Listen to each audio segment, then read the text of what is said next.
इस वीडियो में हम इधर उधर की बातों को छोड़कर केवल इस बात पर फोकस करेंगे कि 20 कौन कौन म्योनिर को उठाने की काबिलियत रखता है। और ध्यान में रहे, हम केवल उसे इस वीडियो में शामिल करने वाले हैं जो मार्वल में एग्जिस्ट करते हैं। डीसी या किसी अन्य यूनिवर्स की बात बिल्कुल भी नहीं की जाएगी। तो बिना किसी देरी के इस वीडियो का शुभारंभ करते हैं।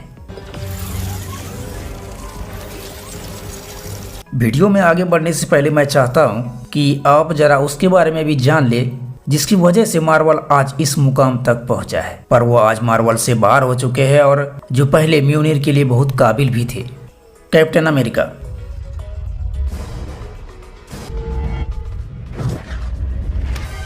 इसे तो अपने वर्दीनेस का पता उसी समय लग गया था जब वो एज ऑफ अल्ट्रॉन में म्योनिर को पहली बार उठाने का प्रयास किया था। लेकिन दोस्तों के सामने थॉर को बेइज्जत ना होना पड़े, इसीलिए म्योनिर को ना उठा पाने की नाटक करता है। और यही तो एक वर्दी इंसान की पहचान है। अब वो बूढ़ा होकर रिटायर्ड हो चुका है, क्योंकि एंडिंग में जब वो सभी मनियों को उसके निर्धारित स्थान पर रखने के लिए जाते हैं तो वो अपनी पूरी लाइफ को एक नॉर्मल इंसान की तरह व्यतीत करके आता है, जबकि उसको मालूम था लोगों को कैप्टन अमेरिका की कितनी सख्त जरूरत है। शायद इसीलिए अब वो म्योनिर के काबिल नहीं रहा। याद रहे, ये मेरा पर्सनल राय है, आप अपना राय कमेंट जरूर करें।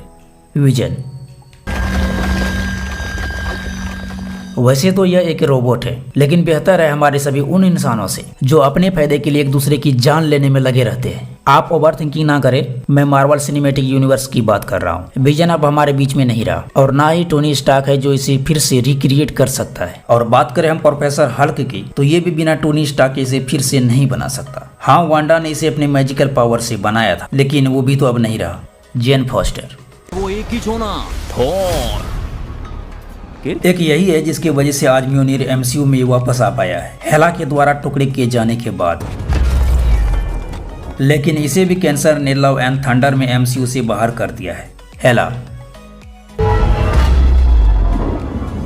थॉर से पहले म्योनिर हेला का प्राइमरी वेपन हुआ करता था, जिसे उसके पिता ओडिन ने दिया था। इसकी मदद से इसने कई ब्रह्मांड में अपना झंडा भी फहराया था। लेकिन थॉर रैग्नारोक में शटर ने इसका भी शटर बंद कर दिया, यानी एजगार्ड के साथ इसे भी समाप्त कर दिया। ओडिन। मैं अब तुमसे तुम्हारी ताकत वापस लेता हूँ। मुझे इसके बारे में आपको बताने की जरूरत नहीं है, क्योंकि इसी ने म्योनिर पर वर्दीनेस का जादू मंत्र फूका था और म्योनिर का प्रथम हकदार भी तो यही था। अब हम बात करते हैं उन सभी के बारे में जो एमसीयू में एग्जिस्ट करते हैं और जो म्योनिर के लिए वर्दी है। थॉर। हम सभी जानते हैं स्टॉर्मब्रेकर से पहले म्योनिर ही थॉर का प्राइमरी वेपन हुआ करता था, लेकिन अब थॉर का प्राइमरी वेपन स्टॉर्मब्रेकर है। म्योनिर थॉर को बहुत पसंद करता है और थॉर को भी इनसे उतना ही लगाव है, क्योंकि इनके साथ थॉर का लव जेन फॉस्टर की यादें जुड़ी हुई है। थॉर म्योनिर के लिए पूरी तरह से वर्ती है। लव। वैसे तो लव गौर की बेटी है, जिसने देवताओं के विनाश का शपथ ग्रहण किया था, क्योंकि उसकी बेटी भूख की वजह से मर गई थी और वो देवताओं को इसका उत्तरदायी मानता था, जिसने उसकी कोई भी मदद नहीं की थी। लव एंड थंडर में जब गौर इंटरनेटी से सभी देवताओं की मौत मांगने वाला होता है, तो थॉर की संदीप महेश्वरी वाली भाषण से प्रभावित होकर गौर इंटरनेटी से अपनी बेटी को मांगता है, यानी लव को। इसीलिए लव म्योनिर के लिए वर्ती है। इसकी उत्पत्ति इंटरनेटी से हुई है और वो थॉर की संरक्षण में रहता है, तो जाहिर है थॉर इसे अच्छा इंसान ही बनाएंगे। इसके विषय में मैं आपको एक बात और बताना चाहूंगा, यदि लव कभी म्योनिर के लिए अनुवर्ती हो भी जाती है तो भी वो म्योनिर को हेला की तरह उठा सकती है, क्योंकि इसमें इंटरनेटी की पावर है। दरअसल ये मेरा ओपिनियन है, आपको क्या लगता है कमेंट करें। Professor Hulk.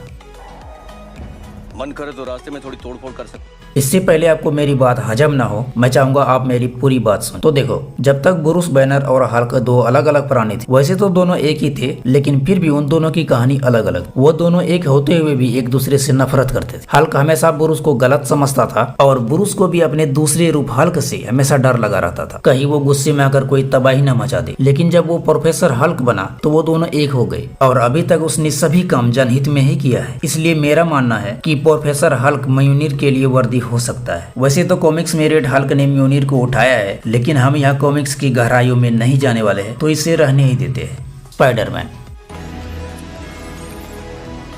हम यहाँ तीनों स्पाइडरमैन की बात करेंगे, क्योंकि स्पाइडरमैन की बात यदि हो ही रही है तो हम बाकी के 2 स्पाइडरमैन को कैसे भूल सकते, क्योंकि मार्वल ने हमें इसे नो वे होम में दिखाया है, तो इसके बारे में भी बात करना बनता है। तो इसमें हमारा पहला स्पाइडरमैन निकल कर आता है टोबी मैगवायर। इसने जब से अपने अंकल को खोया है तब से लेकर आज तक उसने अपने पावर का सही इस्तेमाल करता हुआ आया है, क्योंकि उसे लगता है उनकी ही वजह से उसके अंकल की मौत हुई, इसीलिए वो अपनी पावर का कभी भी गलत इस्तेमाल नहीं करता और हमेशा गलत के खिलाफ बगैर अपनी परवाह किए लड़ता है। इसीलिए टोबी मैगवायर वाला स्पाइडरमैन म्योनिर के लिए वर्दी माना जाएगा, लेकिन मार्वल ने इसे ऐसा करते हुए अभी तक नहीं दिखाया है, तो हो सकता है आने वाले पिक्चर्स में हमें ये भी देखने को मिल जाए। नेक्स्ट है एंड्रयू गारफील्ड वाला स्पाइडरमैन, जिसने 2 अमेजिंग स्पाइडरमैन का भी रोल प्ले किया है। वैसे तो ये स्पाइडरमैन भी दूसरों की मदद करता है और कई बार लोगों के लिए अपनी जान को जोखिम में भी डाला है, लेकिन फिर भी द अमेजिंग स्पाइडरमैन अपने पर्सनल लाइफ को ज्यादा सीरियस लेते हैं और म्योनिर कभी भी ऐसे व्यक्ति को वर्दी नहीं मानता है। अब हम बात करते हैं हमारे पसंदीदा स्पाइडरमैन टॉम हॉलैंड की। एमसीयू में अभी तक इसने जो भी कारनामे किए हैं उसमें उसका कोई भी पर्सनल मामला नहीं दिखता है। इसने हमेशा ही अपने शहर को बचाने के लिए खुद को बड़े बड़े खतरों में फंसाया है। इन्फिनिटी वॉर के इस सीन में अच्छी तरह सोचते समझते तो नहीं, अगर शहर ही नहीं बचेगा तो शहर बचाने वाला स्पाइडरमैन किसका होगा?